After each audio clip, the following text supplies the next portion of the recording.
Hello mga kasabong, ninyo Anthony sa El Nino Conditioning System. Ang observant na magmamanok.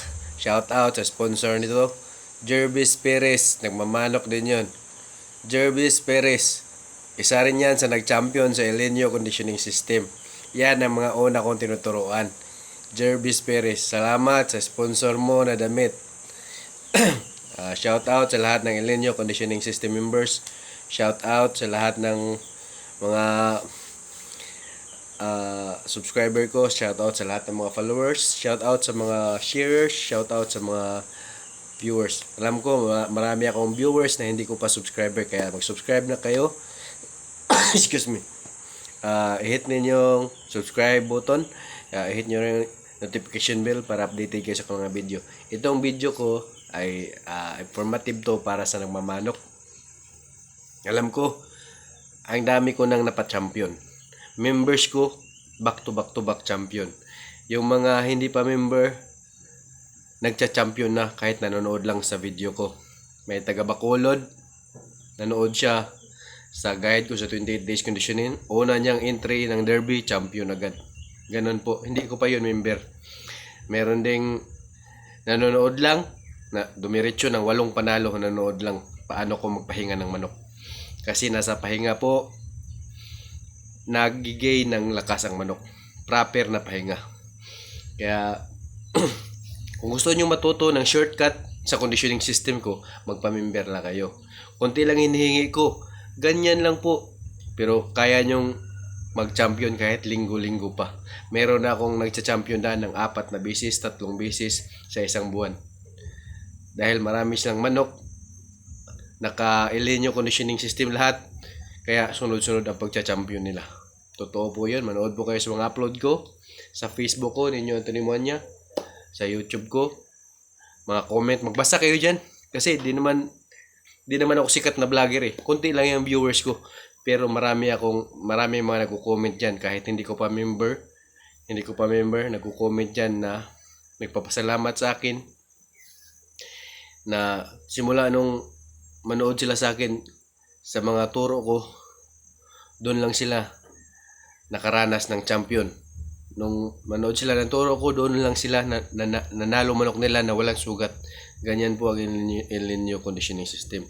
Mananalo ka na walang sugat, mananalo ka na magagamit pa uli ang manok mo. Nung derby nung nakaraan, first fight tulang sugat, second fight konti lang ang sugat at hindi balda. Kaya ayos po ang score natin. So, shout out sa lahat ko El Nino conditioning members. So, i-continue natin ang pag-aalaga ng stag. Naputol yung video kasi yung cellphone ko low-tech, mahinang memory.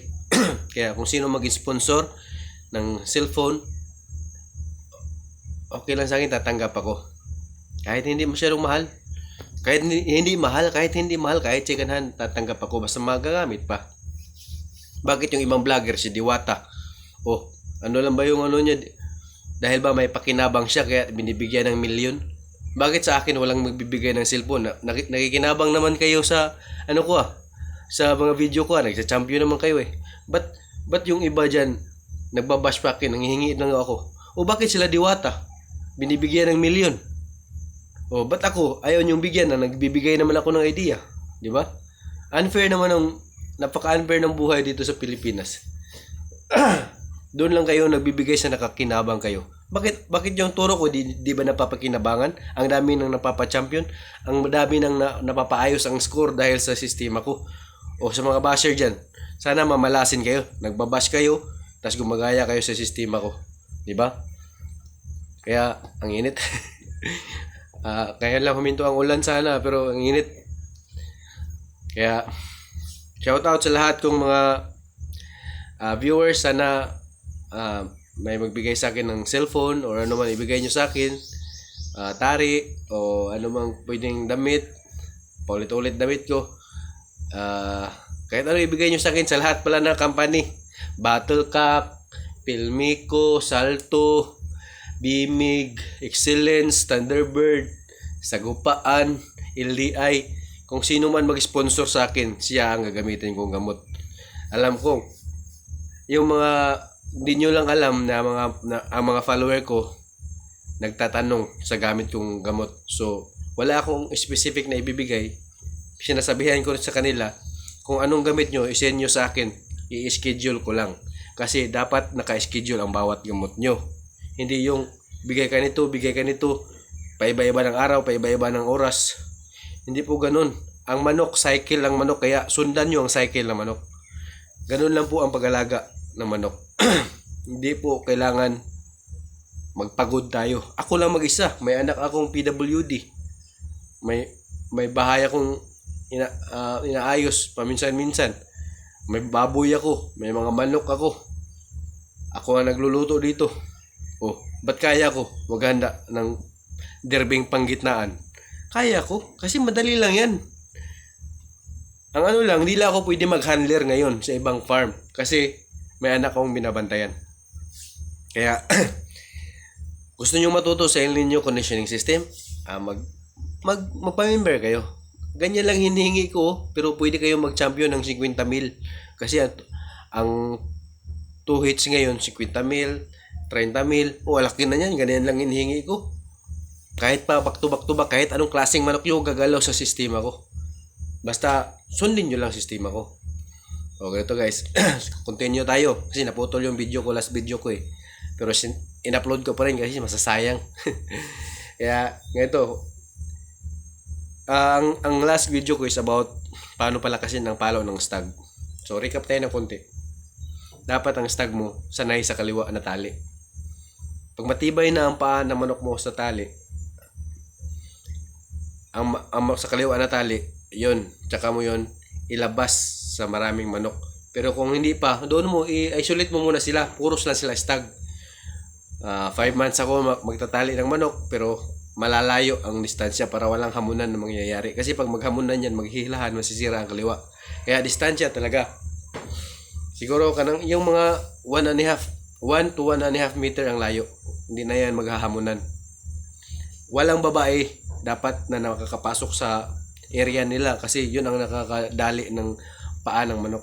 Kasi na hinahabol yan eh. Kaya sanayin nyo sa kaliwa para lalakas ang palo ng manok nyo. Sunod, lagyan nyo ng T na mataas. Simulan nyo muna sa kaya niyang abutin. Siguro mga 5 feet. Mga 5 feet dito, mga 5 feet. Sunod, mga 5.5. Sunod, 6.5. Sunod, 7 feet. Yun. Laderize ang pag-angat ng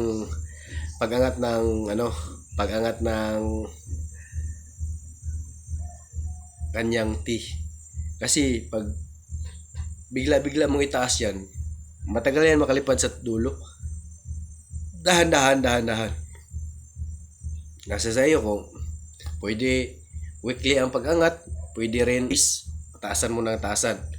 Depende sa iyo kung hindi ka busy, kaya mong galawin araw-araw manok mo, ilipat-lipat mo. Ganun lang po, kasimple lang magmamanok.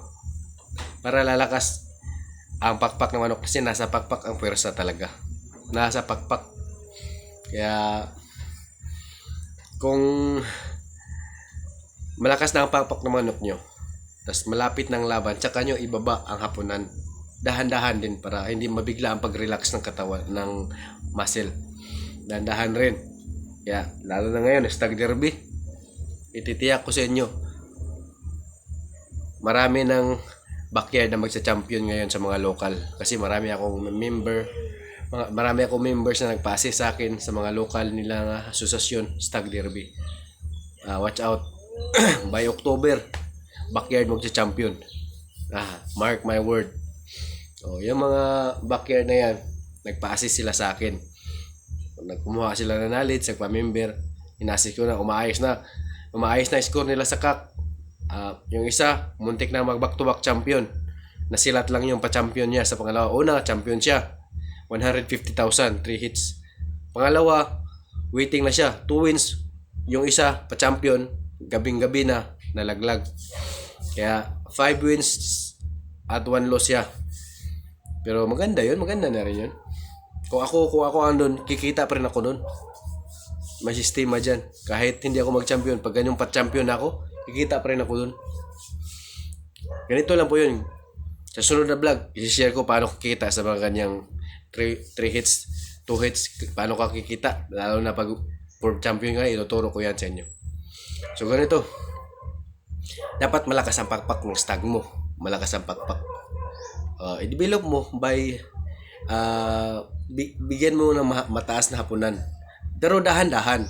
5 feet, 5.5, 6.5, 7. Dahan-dahan.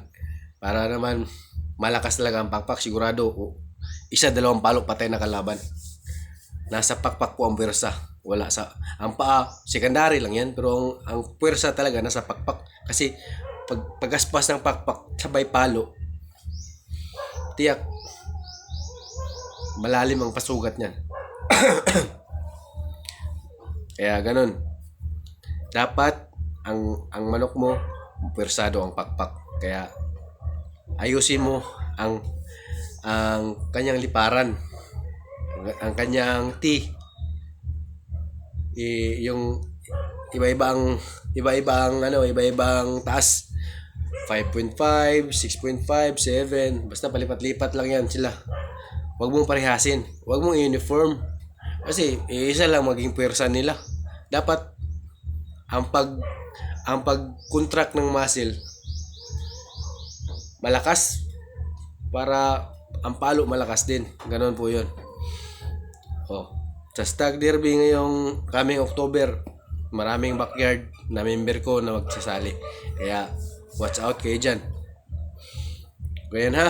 Dapat ang manok nyo, ang stag nyo nakatali sa kaliwa. Dapat ang manok nyo sanay humapo ng mataas.